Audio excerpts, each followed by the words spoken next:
विषय बिंदु 1। शिक्षा का अधिकार अधिनियम। 1। परिचय। शिक्षा का अधिकार अधिनियम भारत के संवैधानिक इतिहास में एक ऐतिहासिक कानून है जिसने पहली बार शिक्षा को कल्याणकारी सुविधा से मौलिक अधिकार में बदल दिया। समावेशी शिक्षा के संदर्भ में यह अधिनियम विशेष महत्व रखता है क्योंकि इसने दिव्यांग बच्चों सहित सभी बच्चों के लिए शिक्षा को कानूनी दायित्व बना दिया। 2।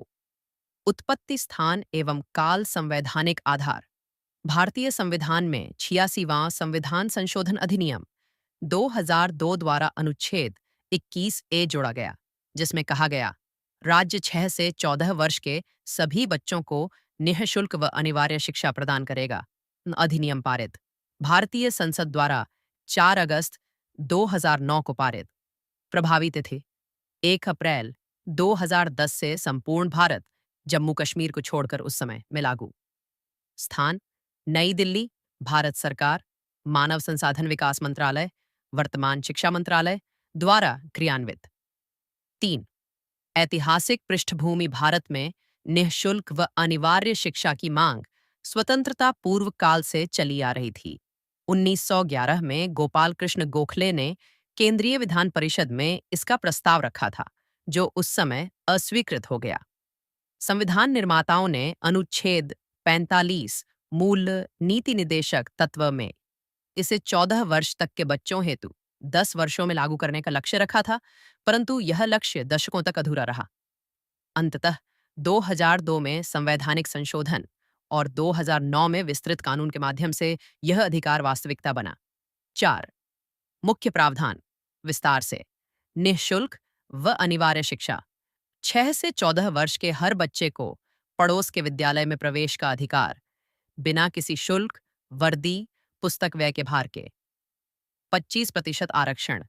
निजी गैर सहायता प्राप्त विद्यालयों में आर्थिक व सामाजिक रूप से वंचित वर्ग के बच्चों हेतु प्रवेश स्तर पर 25% सीटें आरक्षित। दिव्यांग बच्चों का प्रावधान। धारा 3(2) के अंतर्गत विशेष आवश्यकता वाले बच्चों को भी सामान्य विद्यालय में समान अधिकार, प्रवेश से इनकार नहीं किया जा सकता। इसे 2012 के संशोधन के बाद और सुदृढ़ किया गया, जिसमें दिव्यांग बच्चों को 18 वर्ष तक शिक्षा का अधिकार देने का प्रावधान जोड़ा गया। शिक्षक छात्र अनुपात। प्राथमिक स्तर पर 1:30 का अनुपात निर्धारित। शारीरिक दंड पर प्रतिबंध। किसी भी बच्चे को शारीरिक या मानसिक रूप से प्रताड़ित करना दंडनीय अपराध। बुनियादी अवसंरचना मानक। भवन, शौचालय, पेयजल आदि हेतु न्यूनतम मानक तय किए गए। 5। उदाहरण, मान लीजिए किसी गांव में एक श्रवण बाधित बालिका है। आरटीई अधिनियम के अंतर्गत निकटतम सरकारी विद्यालय उसे प्रवेश देने से इनकार नहीं कर सकता, भले ही विद्यालय में सांकेतिक भाषा दुभाषियां उपलब्ध न हो। विद्यालय को उसकी आवश्यकता अनुसार व्यवस्था करनी होगी। यह कानूनी बाध्यता है। 6। विश्लेषण एवं आलोचना सकारात्मक पक्ष। आरटीई ने भारत में सकल नामांकन अनुपात, ग्रॉस एनरोलमेंट रेशियो में उल्लेखनीय वृद्धि की। यह पहला अवसर था जब शिक्षा से वंचित रहना कानून का उल्लंघन बना। सीमाएं। आलोचक बताते हैं कि यह अधिनियम केवल 6 से 14 वर्ष तक सीमित है, 14 वर्ष के बाद की शिक्षा को कवर नहीं करता।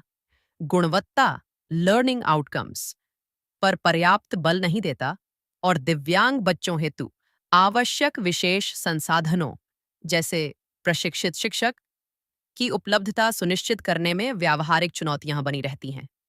7। समावेशी शिक्षा के संदर्भ में महत्व। आरटीई अधिनियम ने समावेशी शिक्षा को नैतिक अपेक्षा से कानूनी दायित्व में परिवर्तित कर दिया, जिससे विद्यालयों के लिए दिव्यांग बच्चों को अस्वीकार करना एक लड़की की आवाज में बनाकर दीजिए, एक टीचर्स की तरह